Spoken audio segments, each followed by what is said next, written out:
ABP Ganga, खबर आपकी, जुबान आपकी।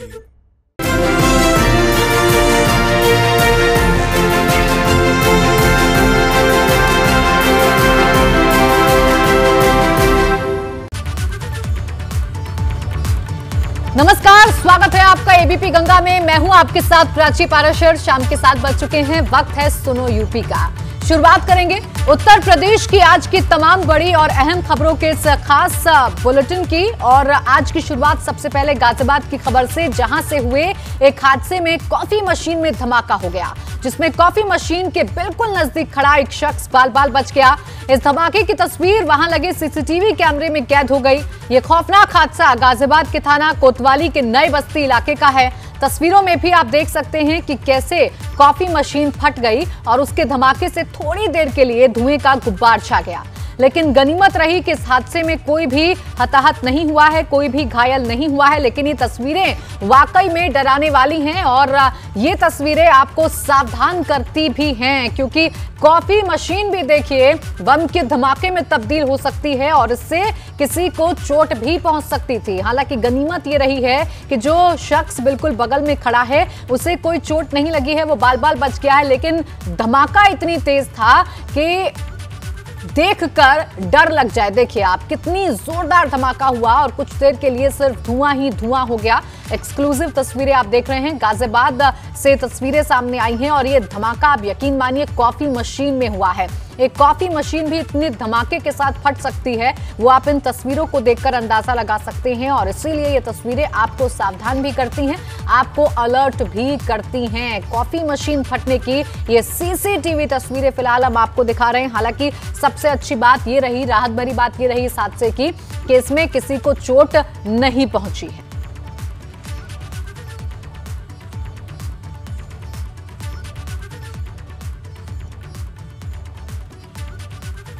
और लखनऊ में बुधवार की रात हुए अजीत सिंह हत्याकांड को लेकर अब कार्रवाई शुरू हो गई है। लेकिन अब तक वो 3 हत्यारे पुलिस की गिरफ्त से बाहर हैं, जिन्होंने राजधानी में इस खौफनाक हत्याकांड को अंजाम दिया था। आज उस मामले में अजीत सिंह की हत्या में 6 लोगों के खिलाफ मुकदमा दर्ज हुआ है, जिनमें कुंटू सिंह पर अजीत सिंह की हत्या की साजिश रचने का आरोप है। इसके अलावा अखंड प्रताप सिंह, अजीत की हत्या करने के आरोपी गिरधारी प्रजापति समेत 5 और लोगों पर एफआईआर दर्ज हुई है। 3 तस्वीरें भी हम आपको दिखा रहे हैं इस बड़े हत्याकांड से जुड़ी हुई। पहली तस्वीर आजमगढ़ की है, जहां हत्याकांड के मुख्य आरोपी ध्रुव सिंह उर्फ कुंटू के घर को प्रशासन ने ध्वस्त कर दिया है।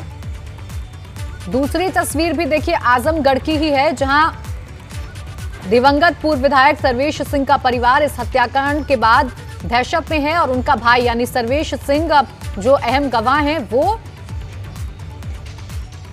शिकायत करने पहुंचे। और जो तीसरी तस्वीर है, हत्या में शामिल 2 तस्वीरें हम आपको दिखा रहे हैं। हत्या में इस्तेमाल किया गया था इन बाइक्स को, जिन्हें आज लखनऊ पुलिस ने बरामद कर लिया है। इन दोनों बाइक पर खून भी लगा हुआ है। तो इस हत्याकांड को लेकर लगातार पुलिस की कार्रवाई अब जारी है और जो आरोपी हैं उन्हें पकड़ने की कोशिश लगातार पुलिस कर रही है। हालांकि जिस पर साजिश रचने का आरोप है कुंटू सिंह, वो पहले से ही विधायक की हत्या मामले में जेल में है, सजा काट रहा है। लेकिन जो बाकी लोग हैं जो इस हत्या में शामिल हो सकते हैं, जो इस हत्याकांड में शामिल हैं, उनकी तलाश अब पुलिस लगातार कर रही है, क्योंकि इस हत्याकांड के बहुत सारे एंगल सामने आ रहे हैं। अजीत सिंह की आजमगढ़ के बाहुबली कुंटू सिंह से पुरानी दुश्मनी बताई जा रही है। कुंटू सिंह का नाम उत्तर प्रदेश पुलिस की टॉप 10 माफिया की लिस्ट में शामिल है। ध्रुव सिंह उर्फ कुंटू सिंह मऊ की सगड़ी सीट से पूर्व विधायक सर्वेश सिंह की हत्या के आरोप में पहले से ही जेल में बंद है और इसी मामले में अजीत सिंह मुख्य गवाह था, जिसकी 4 दिनों बाद कोर्ट में गवाही होने वाली थी। लेकिन उसके ठीक पहले ही अजीत सिंह की हत्या हो गई। अजीत सिंह और कुंटू सिंह दोनों के नाम अपराध की दुनिया से जुड़े हैं और दोनों पर ही हत्या समेत कई अपराध के दर्जनों मुकदमे दर्ज हैं। पुलिस के मुताबिक दोनों के बीच दुश्मनी में ही अजीत सिंह की हत्या हुई।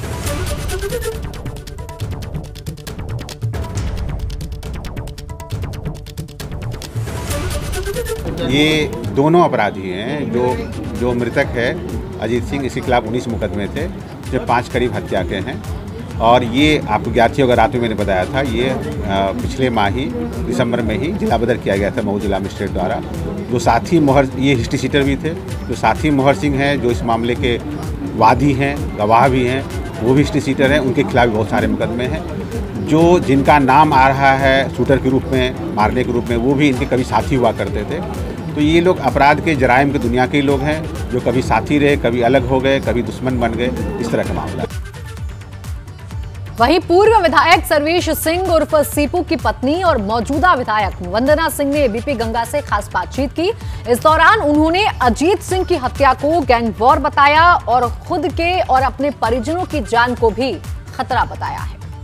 अजीत सिंह हत्याकांड में बड़ा रहस्योद्घाटन एबीपी गंगा करने जा रहा है और हमारे साथ पूर्व विधायक और दिवंगत सर्वेश सिंह उर्फ सीपू सिंह की पत्नी, जो मौजूदा बसपा से विधायक हैं, वंदना सिंह, वो इस पूरे मामले पर, अजीत सिंह की हत्याकांड पर क्या है पूरा बैकग्राउंड वो बताएंगी। क्योंकि अजीत सिंह, इनके पति सर्वेश सिंह की का जो हत्या हुआ है उसमें मुख्य गवाह था और 4 दिन बाद, आज से 4 दिन बाद उसकी गवाही होनी थी। कौन है इसके पीछे?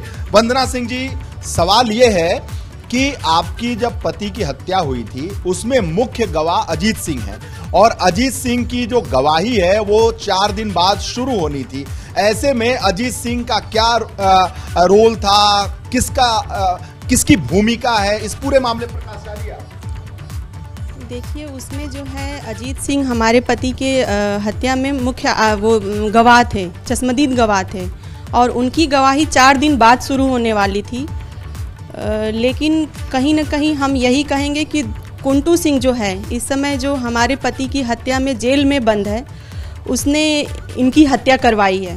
क्योंकि इनके पास काफ़ी फ़ोन आते थे और कहता था कि तुम रास्ते से हट जाओ नहीं तो तुम्हारी हत्या करवा दूंगा। किसके पास फोन आता था? अजीत सिंह के पास फ़ोन आता था। किसका फ़ोन आता था? कुंटू सिंह का फ़ोन आता था, जो अपराधी इस समय जेल में बंद है मेरे पति के हत्याकांड में। और ये उनकी बात नहीं माने और ये डटे रहे, क्योंकि कहीं ना कहीं इनका दिल जमीर गवारा नहीं किया, ये सच्चाई पे अड़े रहे। और इसी के लिए इसने अपने रास्ते से हटाने के लिए कि ये गवाही ना कर पाए, अजीत सिंह की हत्या कल करवाई है। और उसके बाद मैं ये भी कहना चाहूँगी कि कहीं ना कहीं मेरे परिवार के लिए बहुत बड़ा संकट इस समय खड़ा हो गया है। मेरा पूरा परिवार भयभीत है, मैं भयभीत हूँ। मेरे जेठ की गवाही डे बाय डे चल रही है इस समय और मैं सरकार से भी गुहार लगा रही हूँ। मुख्यमंत्री से मैंने कल समय लिया है मिलने के लिए, मुझे सुरक्षा मेरी बढ़ाई जाए। और वंदना सिंह जी, ये गिरधारी सिंह का नाम आ रहा है इस पूरे मामले में, जो सोर्सेज से खबर आ रही है। गिरधारी सिंह की भूमिका आपके पति हत्याकांड में भी वो नामजद है, तो इस पूरा मामले में गिरधारी क्या है, कुंटू क्या है, जो एबीपी गंगा के दर्शक हैं उन्हें समझाने की कोशिश कीजिए। गिरधारी कौन है? देखिए, गिरधारी का मेरे पति हत्याकांड में भी नाम है उसका, वो शूटर है और वो 1 लाख का इनामी इस समय बरवक्त है और उसका नाम इनकी हत्या में भी आ रहा है। तो कहीं ना कहीं इसमें कुंटू का हाथ है और उन्होंने, हम 100% कहते हैं कि कुंटू ने इनकी हत्या करवाई है। बदायूं में हुए गैंगरेप के मामले में पुलिस की एक बड़ी लापरवाही की खबर अलीगढ़ से सामने आई है। अलीगढ़ पुलिस ने बदायूं गैंगरेप के मुख्य आरोपी से मिलते जुलते एक शख्स को गिरफ्तार कर लिया, जो बिल्कुल बदायूं गैंगरेप कांड के मुख्य आरोपी सत्यनारायण से मिलता जुलता है। ये शख्स अलीगढ़ के इगलास इलाके का रहने वाला था। ऐसे में सवाल उठना लाजमी है कि क्या यूपी पुलिस गैंगरेप के आरोपी को पहचानती तक नहीं, जबकि इस मामले में यूपी पुलिस की कई टीमें आरोपी सत्यनारायण को पकड़ने के लिए यूपी समेत उत्तराखंड में भी खाक छान रही हैं।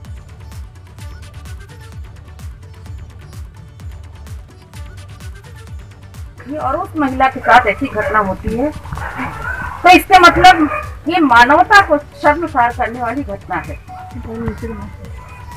लेकिन इसके साथ ही साथ मैं एक बात और कहना चाहती हूँ कि कहीं भी, मैं बार बार महिलाओं से कहती हूँ कि कभी भी किसी के प्रभाव में महिला को समय असमय नहीं पहुंचना चाहिए।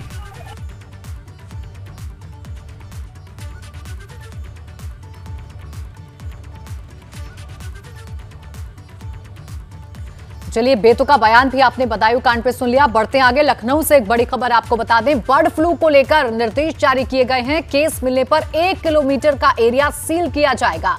संबंधित जगह पर पक्षियों को मारने के निर्देश दिए गए हैं। प्रमुख सचिव पशुधन भुवनेश कुमार का यह बयान। पोल्ट्री फार्म में केस मिला तो पक्षियों को मारा जाएगा। तो ये बड़ी खबर आपको बता दें। एक तरफ जहां कोरोना का आतंक जारी है, तो वहीं दूसरी तरफ बर्ड फ्लू की दस्तक को लेकर अब स्वास्थ्य महकमा भी अलर्ट हो गया है। साथ ही साथ अब ये निर्देश जारी कर दिए गए हैं कि अगर एक भी केस कहीं पर पाया जाता है तो उस पूरे एरिया को सील किया जाएगा और उस पोल्ट्री फार्म की सभी पक्षियों को मारा जाएगा। ये निर्देश भी जारी किए गए।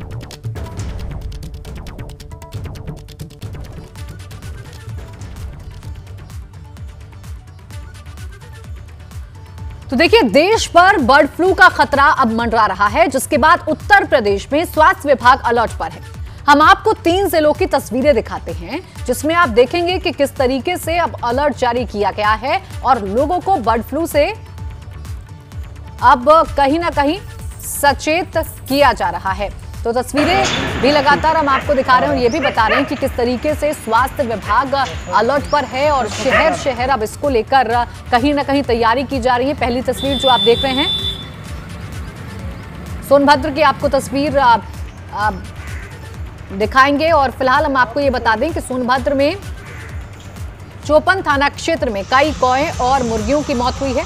बर्ड फ्लू फैलने की आशंका को लेकर प्रशासन सक्रिय हो गया है। बुधवार को अचानक 9 से 10 कौए और 2 दर्जन से ज्यादा मुर्गियों के भी मरे होने की सूचना मिली। वन विभाग और पशु चिकित्सा विभाग की टीमें सक्रिय हो गईं। दूसरी तस्वीर गौतम बुद्ध नगर की है। गौतम बुद्ध नगर में बर्ड फ्लू का कोई भी मामला नहीं सामने आया है, लेकिन जिलाधिकारी ने पूरे जिले में पक्षियों पर निगरानी रखने के निर्देश जारी कर दिए हैं। इसके अलावा प्रवासी पक्षियों की निगरानी रखने और पक्षियों के सैंपल जांच के लिए भेजने के निर्देश दिए गए हैं। और तीसरी तस्वीर राजधानी लखनऊ की, जहां बर्ड फ्लू की आहट के बाद मुर्गे और अंडों की मांग में भारी गिरावट आ गई है।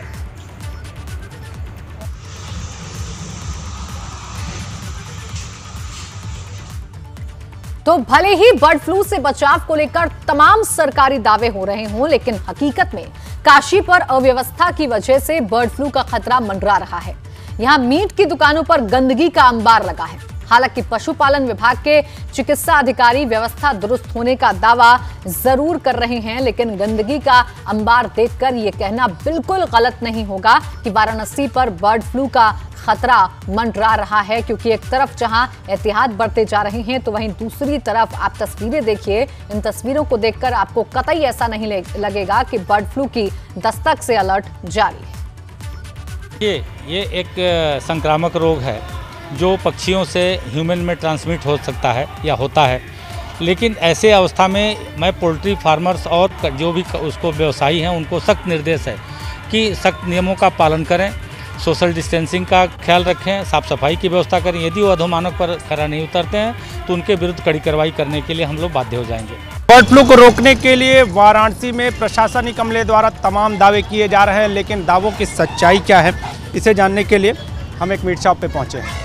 अब देखिए, यहाँ पर आपको दिखाई देगी व्यवस्था और इसके साथ ही यहाँ पर साफ तौर पे ये निर्देश है कि व्यवस्थाओं का पूरा पालन किया जाए। अब व्यवस्थाओं का पालन कैसे कर रहे हैं ये जो दुकानदार हैं इनसे पहले जान लेते हैं। नाम जानेंगे आपका? मेरा नाम अख्तर कुरैशी है।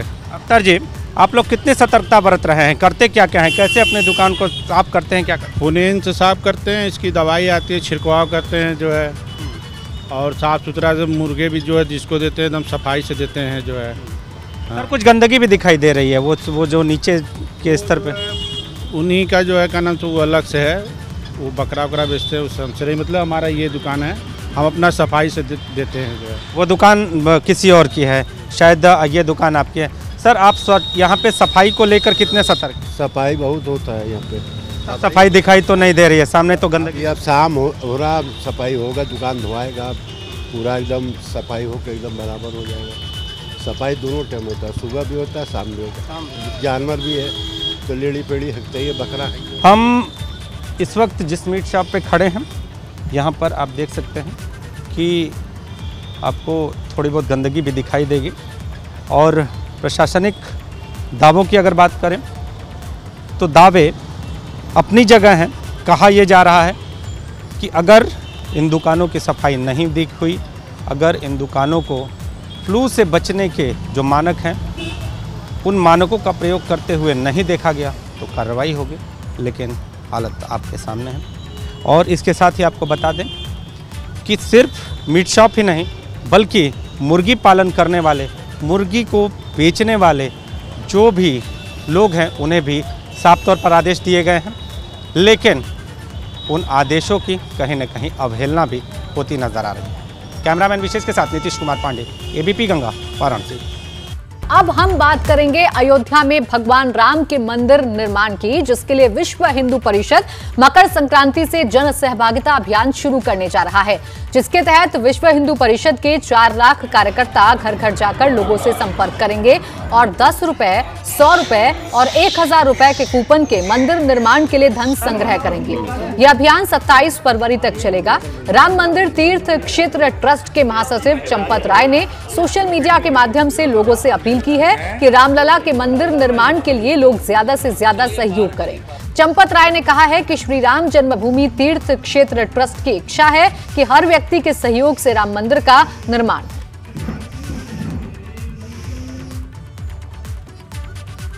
भाइयों और बहनों, अयोध्या में भगवान श्री राम की जन्मभूमि पर मंदिर बनने का हिंदू समाज का ये सपना 500 साल की सतत लड़ाई के पश्चात पूरा होने जा रहा है।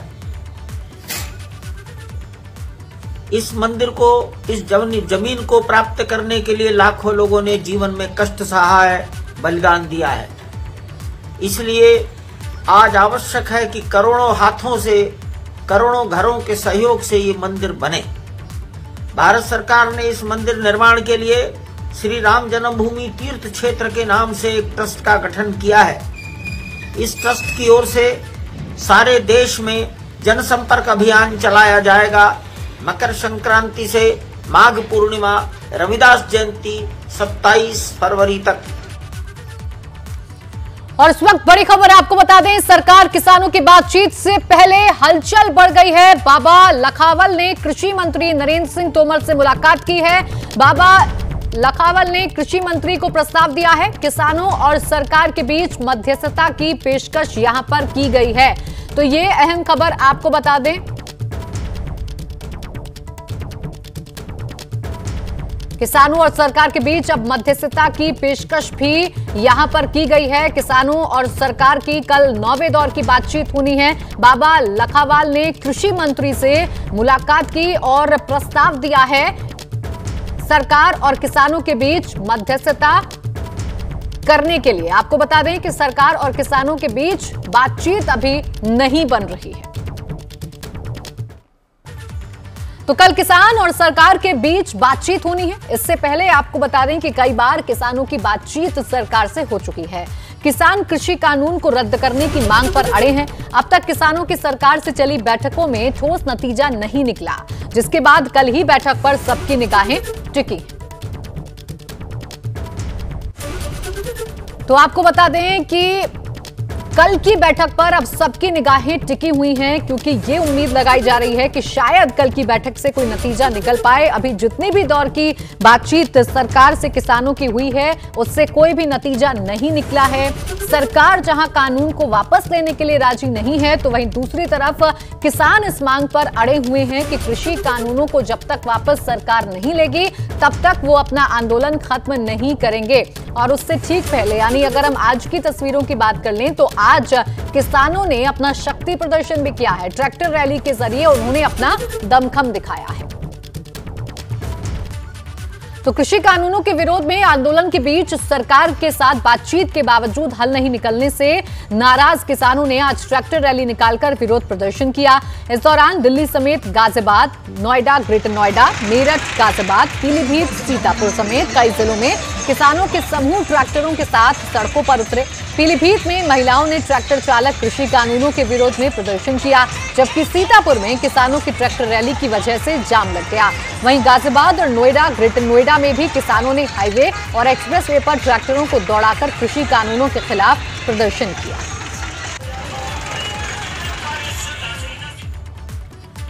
यूपी में आईएएस अफसरों की कार्यशैली एक बार फिर चर्चा का विषय बनी है। लखनऊ के समाज कल्याण विभाग के प्रमुख सचिव बीएल मीणा एक बैठक के दौरान इतना नाराज हो गए कि अपने मातहत कर्मचारियों से गाली गलौज तक कर दी, जिसके बाद समाज कल्याण विभाग के अधिकारी विभाग के मंत्री रमापति शास्त्री और मुख्य सचिव से मिलने पहुंच गए। हालांकि इस मामले पर जब एबीपी गंगा ने प्रमुख सचिव समाज कल्याण से सवाल पूछा तो वो लगातार कैमरे पर कुछ भी बोलने से बचते रहे। बताया जा रहा है कि बुधवार को समाज कल्याण विभाग के प्रमुख सचिव ने एक बैठक बुलाई थी, जिसमें निदेशक समाज कल्याण समिति और कई अधिकारी मौजूद थे। इसी दौरान प्रमुख सचिव ने समाज कल्याण समिति के निदेशक से बदसलूकी करते हुए अभद्र भाषा का इस्तेमाल किया। हालांकि इस मुद्दे पर समाज कल्याण विभाग के मंत्री रमापति शास्त्री भी इस मुद्दे पर कुछ भी बोलने से बचते दिखाई दिए। महोबा में इन दिनों 5 स्टार होटल्स में बिना प्रशासन की मंजूरी के विदेशी डांसरों के अश्लील डांस का आयोजन किया जा रहा है। ऐसा ही मामला शहर के नामी होटल 100 पाम से सामने आया है, जहां बिना इजाजत रशियन डांसर्स का अश्लील डांस आयोजित किया गया, जिसके बाद पुलिस ने अब होटल मालिक पर कार्रवाई की तैयारी शुरू कर दी है।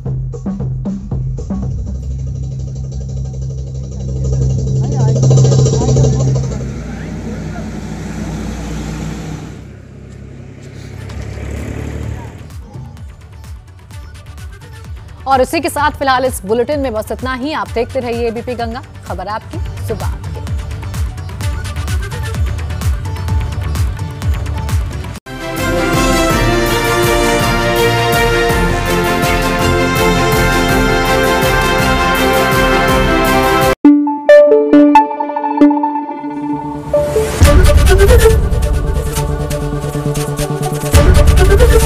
एबीपी गंगा, खबर आपकी, जुबान आपकी।